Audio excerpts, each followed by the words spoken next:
Hola mis queridos politecarios, bienvenidos a un nuevo episodio de podcast aquí en La Politeca en nuestro segmento de Circuito Abierto, y el día de hoy tenemos el gusto y el honor de poder estar acá con Pablo Morales. Muchísimas gracias de verdad por recibirnos, más que encantados. Y a ver, yo quiero ahí meterme a hablar contigo de energías, porque además de que eres un crack en todo el tema energético, creo que eres uno de los referentes ahorita más importantes también en el país para hablar de energías. Muchas gracias de nuevo por estar acá con nosotros. Gracias, Gaby. Pues un gusto con los politicarios. Yo también soy politicario, así que nos estamos viendo pronto.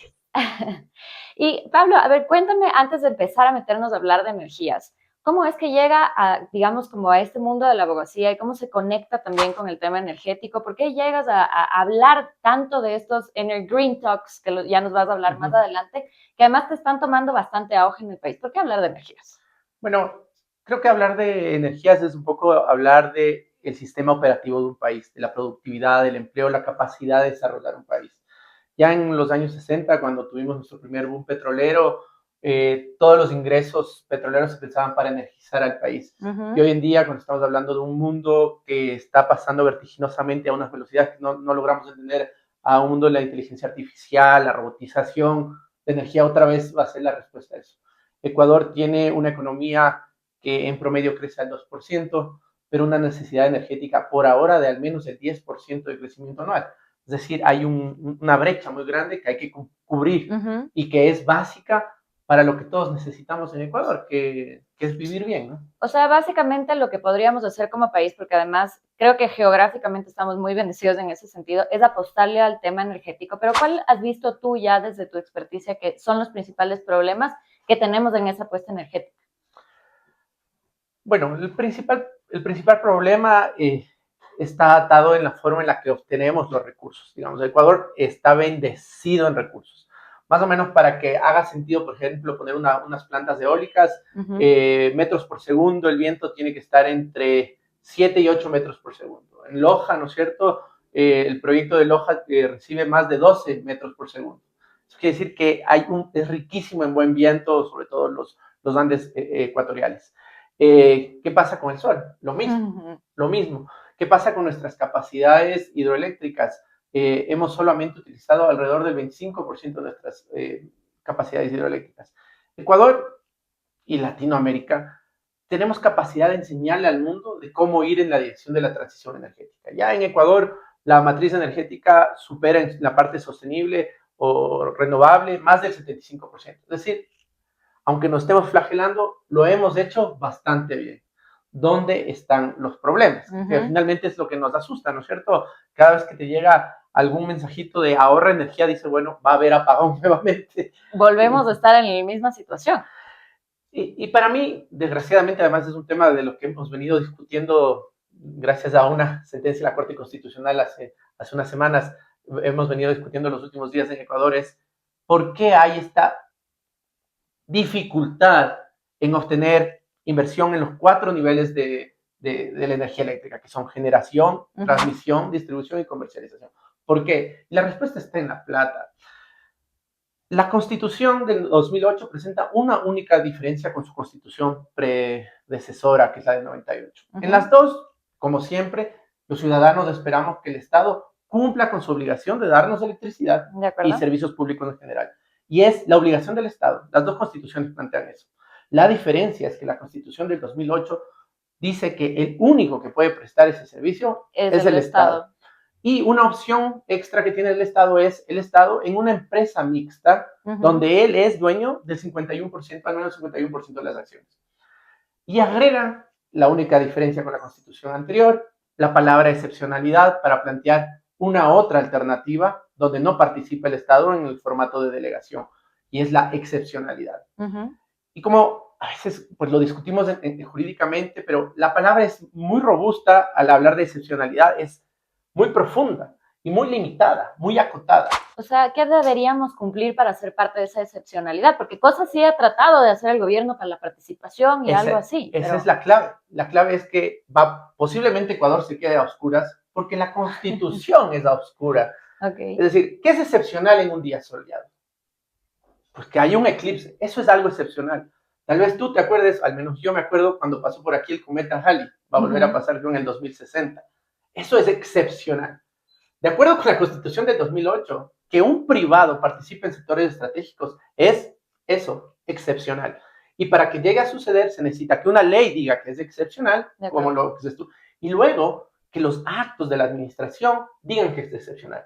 Y no cualquier persona, su personero más importante, el presidente de la República, por ejemplo, para la única APP robusta que tuvo un gobierno pasado de un puerto, ¿no es cierto? Fue el presidente de la República el que dijo, es excepcional que se haga este puerto en Pozorja. Bueno, ¿qué tan excepcional era si los dos otros puertos estatales estaban también concesionados? No Entonces, si es que la persona más importante del sector público, quien dirige el Ejecutivo, tiene que escribir y firmar algo que es poco transparente, ¿qué esperamos de lo que pase debajo? Y ahí está el problema. El problema está que para poder plantear salidas, ¿no es cierto? Tienes que pasar por un montón de trabas de opacidad, nacidas desde la Constitución. Me quedo ahí preocupada porque entonces, ¿cuál sería el sistema de incentivos? Tú me dices, pero en un lado tienes todo el terreno, el Ecuador tiene la oportunidad, los recursos y demás. Entonces, ¿qué incentivos tienes realmente de venir a hacer esta transición energética? Bueno, ahí la clave está, digamos, en la necesidad. Hay necesidad. Necesitamos de esa electricidad y necesitamos, cada vez está más barata. Bueno, ahora mismo hay unas últimas noticias de que la energía fotovoltaica va a ser más cara por la pasta de plata que ha subido un 26% y porque no va a haber recuperación de IVA en China con las... Pero bueno, ¿cuánto va a subir? Bueno, moderadamente. Sin embargo, va a ser definitivamente más barato que la termogeneración, es lo que estamos haciendo ahorita mismo para la brecha que tenemos que hemos sido incapaces de cubrir con otro tipo de generación. Entonces, las energías renovables no solamente que son buenas con el medio ambiente, sino que son buenas con el concepto esencial de cuando se habla de energía, es su eficiencia. Okay. Es decir, cuando tú generas, vas a pensar en cómo tiene que funcionar tu sistema eléctrico en Ecuador, en cualquier parte del mundo, hay 3 conceptos que son esenciales. Okay. Primero, seguridad. Es decir, tengo energía. Es fácil. Quiero energía, tengo energía. Lo primero es seguridad. ¿De dónde puedo sacar? Países bendecidos como Ecuador, recursos hay, entonces ya sabes cómo asegurar eso, planificas para lograr eso. Lo segundo es eficiencia, es decir, que tiene que ser barato, ¿no es cierto? Si es que se paga o se piensa que el costo de la energía fotovoltaica es de 8 centavos o de la energía hidroeléctrica 5 centavos, pero se compra en épocas de estiaje a 50 centavos del kilovatio a Colombia, 10 veces más, significa que algo estás haciendo mal en esa planificación y no estás siendo eficiente. Y el último es la sostenibilidad, es decir, no solamente pensar que tengas energía, que sea barata, sino que lo que sea que hagas en tu país sirva para que exista país en generaciones después de la tuya. Y si es que hacemos con las 3 cosas que nos has mencionado, una evaluación en Ecuador, ¿cómo vamos en temas de seguridad, sostenibilidad, eficiencia? Bueno, creo que en papeles estamos bien. El problema es que hay que traspasar eso a la posibilidad de ejecutar procesos. Cuando antes se llevaba adelante proyectos de gran envergadura de infraestructura, como son los de energía, ¿no es cierto? Donde hay, por ejemplo, tenemos estas 2 hidroeléctricas enormes, Santiago y, bueno, otra más enorme, ¿no es cierto? De 5.000 millones de dólares de inversión. Antes se buscaba siempre el mejor constructor. Okay. Esa lógica ha variado y por eso están tan de moda las APPs. Porque en realidad cuando te enfrentas a un proyecto de ese tamaño, estás hablando de encontrarle una solución financiera. Entonces, ¿dónde está la solución? Hay muchos problemas, pero en el mundo hay problemas, ¿cierto? El mundo está plagado ahora mismo de guerras, de dificultades, y nosotros también tenemos problemas. Pero finalmente, ¿cuál es el problema clave que podemos superar? Es establecer reglas claras de repago a la inversión. El mercado hay para energía barata, ¿no es cierto? La necesidad hay, el recurso. ¿Qué es lo que se tiene que hacer? Darle la tranquilidad al financista de que pueda poner plata en un proyecto que le beneficie, en este caso, al Ecuador. Pero esa seguridad que tiene y que parte también de la seguridad jurídica y demás, también tiene que ver con temas regulatorios, porque, 100%. A ver, también el Ecuador entró un poco a este mercado energético y yo me acuerdo, sin tener todavía un marco bien armado. Hoy en día ya lo tiene más estructurado, pero ¿cómo está ese marco regulatorio que tiene que ir de la mano con los incentivos que tú mencionas? A ver, con lo que tenemos ahorita, que es un modelo de te pagan por el tipo de energía que haces. Eso no funciona en muchas partes del mundo. En la mayoría de partes del mundo lo que hay es un mercado eléctrico que funciona distinto y tomaría otro episodio explicarlo. Pero para lo que tenemos, La clave sería, ¿no es cierto?, establecer que va a haber un repago. Ajá. Para el repago, en cualquier parte del mundo, donde hay confianza, donde hay seguridad jurídica, tú llegas con un PPA, que es un contrato que dice, te voy a comprar la energía. Okay. Con eso vas donde el banco y le dices, présteme plata, te presta la plata, haces la infraestructura, vendes y pagas el. Pero aquí con ese contratito, ¿no es cierto?, que lo firmas con la distribuidora, que es la que le cobra a los clientes pequeños, grandes y medianos, nadie está muy seguro de que te paguen, ¿no es cierto? Porque seguramente cualquier banco googlea y dice, en Ecuador pagan a los contratistas y sale, no, afuera diálisis, noticia rojo, rojo, rojo, no es suficiente. Entonces se interviene ahí el Estado de otra manera y dice, yo también te garantizo. Y googleas, si el Estado me garantiza es suficiente. Y te dicen, creo que no es suficiente. Ok, ¿qué más podemos hacer? Por ejemplo, el BID ha creado una herramienta de pago de planillas, ¿cierto? Okay. Es una herramienta súper buena porque yo te cobro este mes, si no me pagas inmediatamente, va a entrar esta herramienta a cubrir esa brecha. Muy buena herramienta. Pero va a tener un límite, lo que el BID nos pueda prestar para crear, digamos, esta bolsa de repago. ¿Cómo generar algo que va a dar total confianza? Que el dinero que les entra a las distribuidoras, antes de ir a las distribuidoras, vaya a un fideicomiso, donde pagan a los generadores privados, que ahora mismo no llegan, me parece, al 8% de la generación nacional. Y, por tanto, se le pague primero a quienes financian la brecha de generación que tiene Ecuador. Y una brecha de generación que es muy costosa. El tema es que es muy costoso. Por tanto, ese riesgo que ahora mismo tienen las distribuidoras de desfinanciarse o que sienten que se podrían desfinanciar, y claro, estas empresas públicas tienen miedo y sobre todo sus gremios internos de no poder controlar el poder que les da manejar esos ingresos, han impedido que existan estas inversiones. Pero la clave está ahí, normativamente ya existe y creo que falta un poquito de unos últimos ajustes para que finalmente se dé y creo que vamos a salir en esa vía. Y si es que eso le tendríamos que explicar, digamos, no al empresario, sino al usuario, ¿le beneficiaría eso? Tal vez, no sé, en temas de tarifas, en temas como... Totalmente. ¿Cómo sería el ciudadano común y corriente si es que se logra aplicar lo que tú nos acabas de contar? Bueno, dos cosas claves ahí y es, en los 90 y en Ecuador desde el 96, tuvimos una ley regulatoria que ya nos hubiera querido Europa tener ese nivel de regulación. Nos adelantamos en América Latina, pues fuimos muy rápidos y veloces en tratar de generar mercados eléctricos.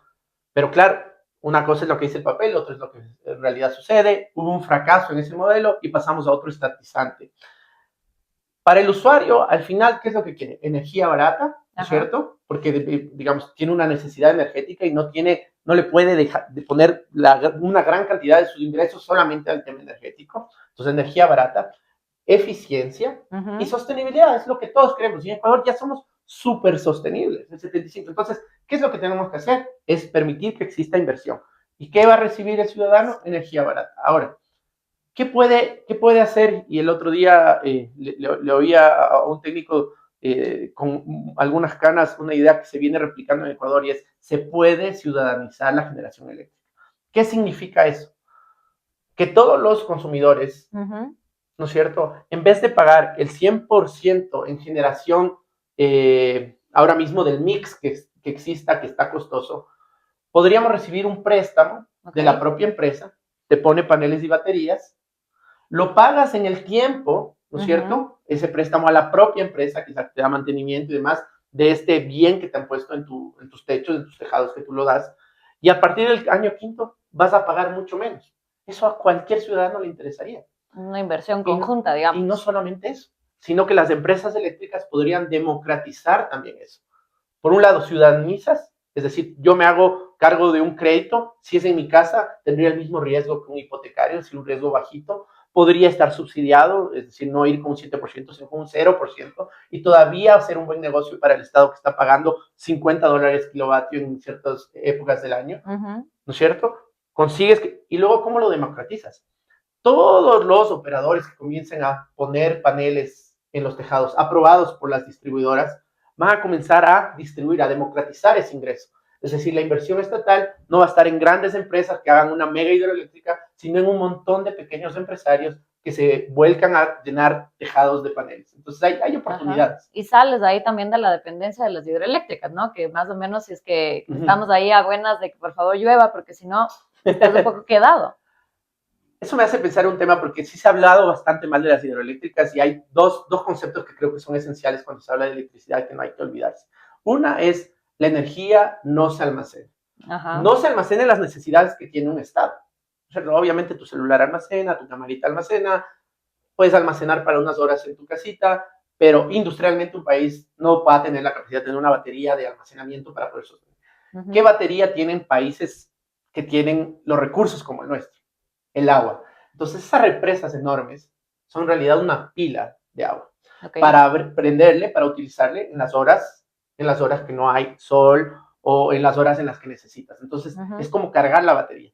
¿Qué se necesita con esa batería que está cargada? Primero, más baterías, es decir, más hidroeléctricas, y están ya diseñadas, ¿no es cierto? Ya están previstas, se necesita hacer esa inversión. Son inversiones muy cuantiosas, se necesitan hacer. Y luego de diversificar, porque si pones solo solar, te puede pasar lo que le ha pasado a España, ¿no es cierto? Esa es una energía que no tiene inercia propia y que tecnológicamente se puede superar, pero ahí hay otra inversión también interesante. Y también solo está en las horas en las que hay sol, ¿no es cierto? Entonces necesitas de la hidroeléctrica, necesitas desde luego, si tienes el recurso, puedes ocupar, como en Ecuador, puedes ocupar el gas, ¿cierto? Como energía de transición, ahí hay una súper oportunidad. Y esa es una buena pregunta metiéndonos también al tema de gas, porque mucha gente le tiene miedo al tema del gas. Y creo que también por lo que se ha hecho un poco. Entonces, ¿cómo funcionaría paralelamente o tendríamos que hacer una transición? No sé si primero a temas de gas y luego, o sea, ¿cómo funcionaría en ese sentido? Sí, obviamente hay que planificar. Dicen que Nikita Khrushchev, cuando visitó California en los años 60, me parece, vio las perchas y vio las perchas de bebidas y dijo, mira, ¿quién está a cargo de la creación de los mercados de bebidas? No, nadie está a cargo. Hay una necesidad y hay gente haciendo. En la generación eléctrica pues, pasaría lo mismo si tuviéramos un mercado eléctrico. ¿No es cierto? Yo vendo más barato, hay necesidad, yo sería el primero que vendo en el mercado y de ahí los demás. Hay cómo hacer eso. Digamos, Ecuador ya tenía esa regulación, en Colombia pasa eso, lo que está pasando en Uruguay viene de esa misma normativa de los 90, con buenas decisiones de inversión y con el impulso del Estado para lograrlo. Es decir, podemos volver a ese modelo de mercado eléctrico. Esa es la primera parte. La segunda es, hay miedo de obviamente continuar con combustibles fósiles en un momento donde estamos en el mundo entero hablando de calentamiento global, salir, ¿no es cierto?, del uso de fósiles. Pero nosotros les llevamos más de una década en una matriz energética renovable a Europa. Entonces, vamos a ir en esa dirección, pero creo que no nos podemos apresurar más que los países más desarrollados. Y tenemos que ser costo eficientes en nuestra transición. Tenemos un recurso, hay gas, hay mucho gas. Digamos, en Ecuador no estamos explotando, me parece que ni el 5% de lo que explota Colombia o Perú. Es decir, hay una oportunidad en cuanto a cantidad. Y segundo, tecnológicamente es muy eficiente el uso de gas y no de lo que estamos utilizando ahorita mismo, que es este HFO, que es este búnker que sale de una pequeña casi, digamos, uso del petróleo ecuatoriano en la refinería de Esmeraldas. Entonces, creo que para seguir quemando petróleo es preferible utilizar el gas, que además es un recurso que tenemos, que podemos utilizarlo rápidamente con unas inversiones no demasiado grandes y podemos utilizarlo ¿para qué? Para lo mismo. En las horas que nos hace falta energía, pues como subsidiario. Es que el gas igual se almacena. Se abre la llave del gas y generas energía. Así hicieron los europeos. Lo que se olvidaron es que quien manejaba la llave del gas era Rusia. La señora Merkel creo que no calculó que lo que está pasando pudo haber pasado. Pero esa fue la solución que ellos encontraron, porque al final la matriz energética y el costo de la energía se redistribuye a las capacidades productivas estatales. Por tanto, sí es una respuesta de planificación nacional, desde luego, pero con otras herramientas que permitan que finalmente funcione. Digamos que el Ecuador se mete de lleno a este mercado que además tiene que meterse. Creo que ahí está nuestra solución salvable. Pero necesitamos mejorar nuestra red interconectada. ¿Y qué pasa en ese sentido? Porque significa que esto tendría que ser también un tema un poco más regional, deberíamos hablar más de temas energéticos, un poco lo que tú has venido haciendo también a la interna del país y que se está diversificando también por afuera. ¿Cómo funcionaría este tema también a nivel regional? Porque el Ecuador se tiene que subir en esa camioneta y mejorar este sistema integrado. Sí, creo que es clave, como te decía, la energía no se almacena. Y la segunda es que el sistema tiene que balancearse continuamente. Digamos, como explicado para abogados, significa que la energía que mandas de un lado tiene que ser constante la del otro lado. Por eso, por ejemplo, en época de estiaje, viniéndonos tanta energía del Coca-Cola Sinclair como nos venía, ya no podíamos traer más de Colombia porque venía solo de un lado. Entonces se necesita balancear el sistema.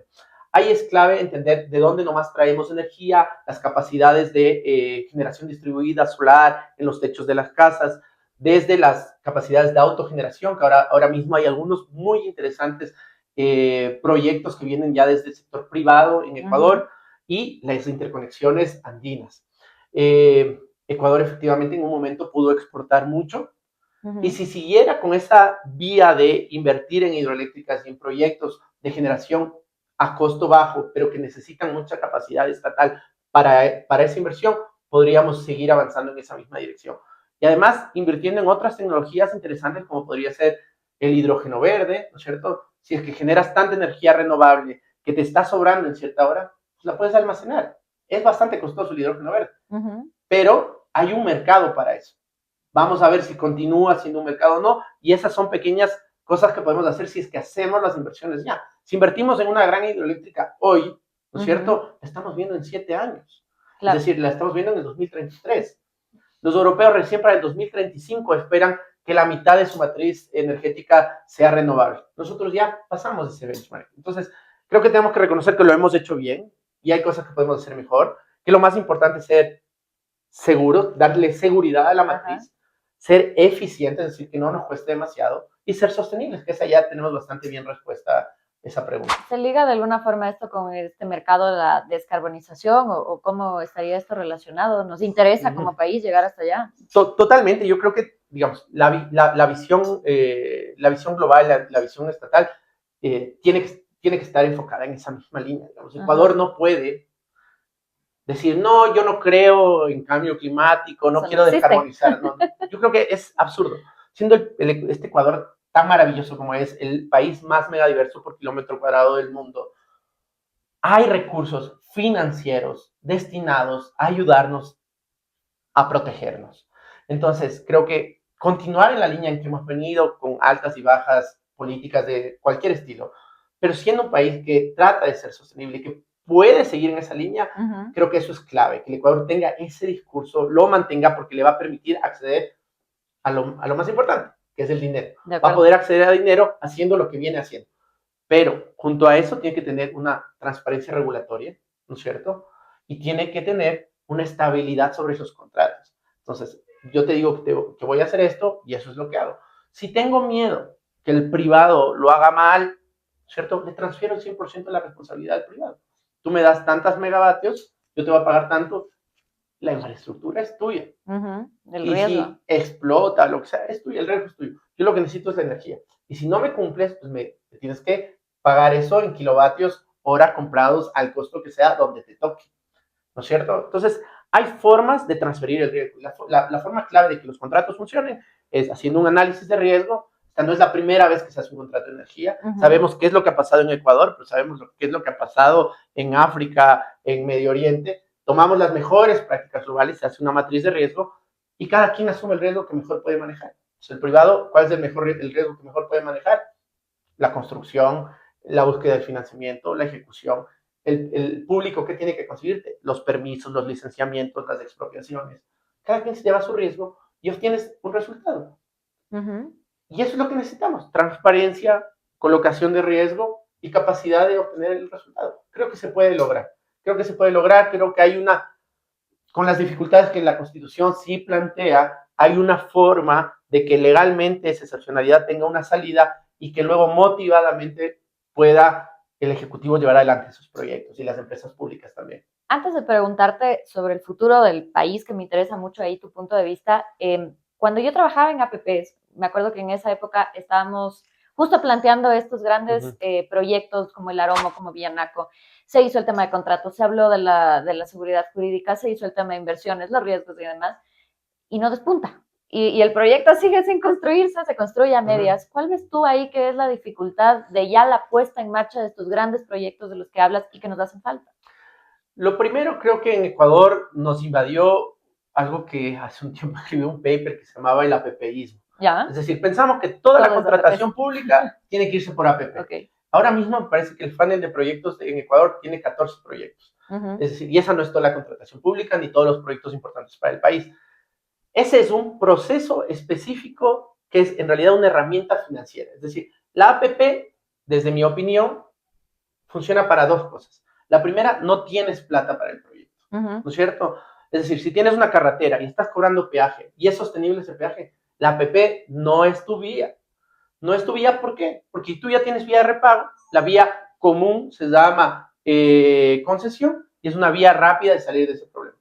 ¿Dónde puede ser la APP exitosa, creo yo? Donde primero tengas el tiempo para tomarte, que va a tomarte la APP, ¿no es cierto? Son 36 meses al menos, creería yo, hasta la firma del contrato y la ejecución posterior. Hay unas cosas que no pueden esperar eso, digamos, la energía en Ecuador no puede esperar eso, quizá los grandes proyectos sí, sobre todo por el dimensionamiento del financiamiento que se busca. ¿De acuerdo? Y entonces, la APP funciona cuando necesitas un financiamiento y necesitas ser un poco creativo en el repago. ¿Y qué es lo que te obliga la APP? Dice, bueno, yo necesito pasar por estas 52 pasos para que el banco esté seguro de que te da plata y que va a haber repago, ¿no es cierto? Eso es clave. Y lo segundo es que cuando tú te vas por la vía de APP, no estás buscando solo quién te hace la infraestructura, porque la APP no es un instrumento de contratación de construcción. La APP es un instrumento de contratación que te permite generar un instrumento financiero, donde el banco está ok para darte la plata. ¿Y qué es lo que le tienes que agregar? Le tienes que agregar una visión de negocio. Entonces, por ejemplo, si el día de mañana tú quieres hacer un aeropuerto, no le vas a contratar al que mejor maneja hormigones de 800 dpi y que te aguanta, no. Vas a encontrar a alguien que tiene la plata y sabe de ese tipo de negocio, es decir, quien lo mira financieramente. Él va a encontrar el mejor constructor, ¿no es cierto? Y va a tener esta típica cláusula que genera mucha discusión en Ecuador porque la ley lo prohíbe, que es de step in rights. Es decir, el que presta la plata puede entrar donde el constructor, igual que el Estado puede hacer. Es decir, lo estás haciendo mal, vamos amigo, vamos a poner otro que sí sepa. Y lo más importante es que tiene la idea de un modelo de negocio. Entonces, tú cuando contratas una APP para hacer un aeropuerto no estás buscando quién te hace la mejor pista, te tienen que hacer la mejor, quién te hace la mejor torre, porque te tienen que hacer la mejor, sino quién hace que ese aeropuerto se vuelve el hub aeroportuario de la región, donde el duty free funciona de maravilla. Hay gente que quiere hacer escala solamente para conocer el duty free y salir 24 horas en la ciudad. ¿Quién genera eso? Ese es un modelo de negocio que está fuera del mundo de la infraestructura.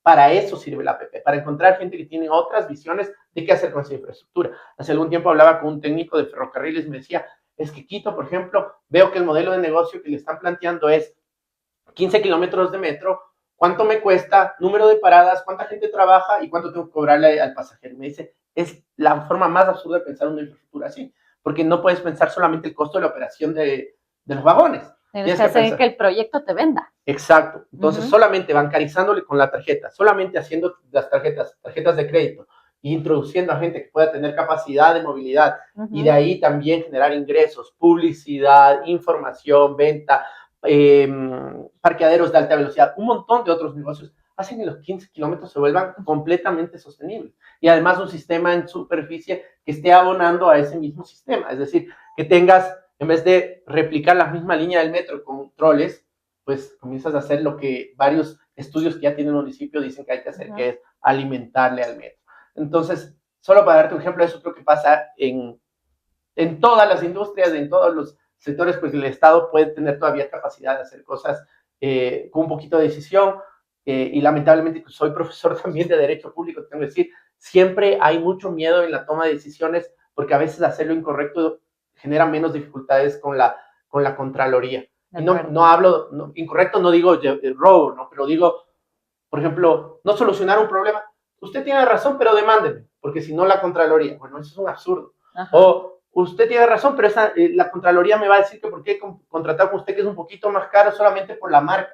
No, pero la marca tiene otras ahí es absurdo la ley porque te dice, claro, pero ¿por qué cogió este que está más caro? ¿Por qué no cogió el más barato si ofertan lo mismo? Porque tienen cosas técnicas distintas. Correcto. Entonces ahí sí creo que hay algunas dificultades que se pueden superar. Y otra vez, todo decanta siempre en las capacidades políticas de decisión y esta conversación regulatoria que tienen que tener, obviamente, los órganos de control y el ejecutivo que va llevando ahí la batuta para lograr los objetivos. Yo como soy profesor de Derecho Administrativo, siempre me gusta pensar que el derecho administrativo o los administrativistas somos constitucionalistas como overoles, es decir, las constituciones dan derechos, pero los que hacen que funcionen son los administrativistas y eso creo que esa es la discusión. La discusión finalmente, una de tus primeras preguntas era, ¿Por qué es importante el tema regulatorio? Porque es el que permite que funcionen las cosas. De acuerdo. En la regulación está la clave. Son tus reglas del juego, básicamente. Exacto, correcto. Y entonces, ahora sí, viéndole al Ecuador del futuro, primero, nos están llevando esas reglas del juego hacia el camino correcto. Y dos, ¿cuál es tu visión? Entonces ahí sí, porque, y quiero que nos cuentes un poco de este Energy Green Talks y cómo esto se ha ido expandiendo, porque esto empezó acá, tú me invitaste justo a estar parte en uno de los Energy Green Talks y me pareció espectacular. Entonces, ¿qué es lo que hacen? ¿Por qué se plantea esto? ¿Y cómo se expande? Me encanta tu pregunta porque considero que lo esencial es comenzar a hablar más de esto. A veces son conceptos un poco ajenos a lo que estamos haciendo. Pienso, como te decía de inicio, hablar de energía es hablar del sistema operativo de un país. El empleo, la productividad, el futuro del país está atado a su sistema energético. Por tanto, entender cómo funciona es importante. Ciudadanizar, democratizar este sector es muy importante. Entonces, la idea del evento no es un foro para conversar técnicamente, a veces nos va la mano ser muy técnicos, pero no solamente de eso, sino crear un ecosistema nacional e internacional que nos interconecte en generar estas soluciones que todos queremos solucionar.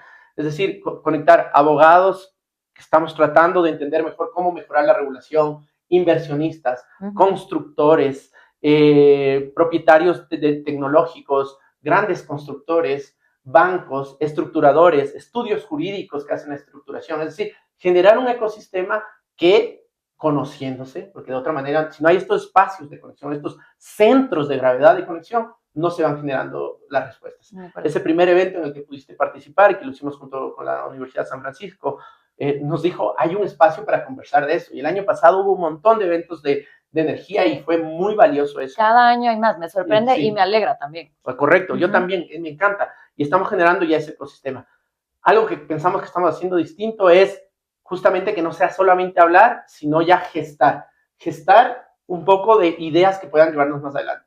Hicimos uno en diciembre de este año que acaba de terminar, del 25, en Madrid, pensado más bien en la capacidad de traer financiamiento de Europa a América Latina. Excelente. ¿No es cierto? Europa, Ursula von der Leyen dijo que hay, no sé si 45,000 millones de euros para sostenibilidad, para energías renovables, para América Latina. Bueno, tenemos que saber cómo hacer para que venga esa plata. Lo fuimos a conversar, estuvimos con inversionistas que ya tienen las botas acá en Ecuador y otros que tienen interés en venir, están buscando oportunidades. A veces decimos, bueno, el Ecuador es catastrófico, pero bueno, regresemos a ver qué es lo que está pasando en el resto del mundo y está bastante peor. Tenemos cosas positivas y sobre todo hay recursos. Si damos garantías contractuales, hay formas para traerlo. Y ahora mismo, en mayo de este año, junto con la San Francisco otra vez y junto con las cámaras en España, lo hicimos con la Cámara Binacional Española y en Ecuador, en Galápagos, queremos hacer algo que demuestre que, o sea, además en el lugar donde demuestra lo que es Ecuador, así es, que es las Galápagos. ¿Qué es lo que podemos hacer? Y no solamente una oportunidad de discutir, sino también de festejar. Entonces está, por una parte, la discusión, la generación de conexión, y también vamos a generar unos premios a las mejores prácticas globales, que infunden esta visión de que sí se puede hacer. Hay gente que lo está haciendo en Ecuador, en el resto del mundo, y los vamos a premiar. Así que ese mix es un poco lo que tenemos planeado para este año, y bueno, tratando de poner un granito de arena en el país, ¿no? Digamos, me gusta mucho esta idea que plantea esta economista que se llama Mariana Mazzucato, y ella dice hay que salir de ese capitalismo del stakeholder, es decir, del tenedor de acciones, ¿cierto? De shareholder, perdón, y hay que pasar al de stakeholder. El stakeholder no es solamente el dueño de las acciones, sino el Estado, las universidades, los gremios, los sindicatos, las familias y el planeta. Y entonces así es como lo estamos ideando desde esa visión de stakeholders al evento, desde el primero hasta este que vamos a hacer en Galápagos, para generar eso, un ecosistema de personas que pensamos en un mejor Ecuador, un mejor planeta. Me encanta esto porque además ahí viene tal vez ya una de mis últimas preguntas, que es ¿cómo le haces al ciudadano común y corriente a involucrarse? Porque claro, los que nos gustan las energías es como increíble, maravilloso, y Pablo está haciendo cosas extraordinarias, y cómo eso lo sigue replicando más allá de los stakeholders. ¿Cómo le dices al ciudadano común, vea, esto es lo que está pasando en su país, entérese, pero también involúcrese a esta parte de la democratización energética? Yo creo que, digamos, que cuando uno revisa cuáles son las necesidades del país o qué es lo que más le preocupa a una persona en el país, siempre sale ahora en los últimos años seguridad número uno. Pero cuando dices, ¿qué es lo que más te preocupa a ti? Siempre es empleo número uno. Y creo que esa es la forma de crear un proyecto país. Es decir, tener un país sostenible con inversión energética es algo que puede generar empleo. Y entonces creo que va a haber, Ecuador es el país con más emprendedores en América Latina. Y si esta es una vía para lograr un objetivo que sea además sostenible financieramente, creo que más de un ecuatoriano se va a sumar. Y creo que hay una posibilidad de llevar esta discusión en la vía de no solamente que es interesante financieramente, sino políticamente. El rato que se vuelve redituable políticamente, los ciudadanos se empoderan, el Estado toma las decisiones y creo que vamos a ver más paneles solares en los techos del país. Maravilloso, ese también es mi gran sueño. Yo te quiero agradecer mucho, Pablo, por esta entrevista aquí. Gracias también por recibirnos en tu casa aquí en Morales y Asociados. Estamos súper contentos. Decirle que por favor le sigan al Pablo porque además es todo un crack en todo lo que hace. Yo le admiro muchísimo, así que muchísimas gracias. Y pedirte que tal vez si nos quieres dejar ahí un mensaje de cierre pues para los politecarios que están aprendiendo justamente de energías. Bueno, para los que están aprendiendo de energías, creo que es importante estar, bueno, y ahora mismo en Ecuador todas las noticias son de energía y qué está pasando, y creo que es una oportunidad un poco para conectarse con esos conceptos. Y nada, pues les veo a los que estén interesados, nos escriban, el evento lo vamos a hacer junto con la Universidad San Francisco y con algunas cámaras binacionales, y pronto pues tendrán más detalles, les veo en Galápagos para los que estén interesados. Gracias inmensas y ahí de ley estamos. Gracias a ustedes, los esperamos en el siguiente episodio. No se olviden ver nuestros shorts, se sigan ahí enterando de muchas más cosas y les vemos la próxima semana en Más Circuito Abierto. Gracias, Mil.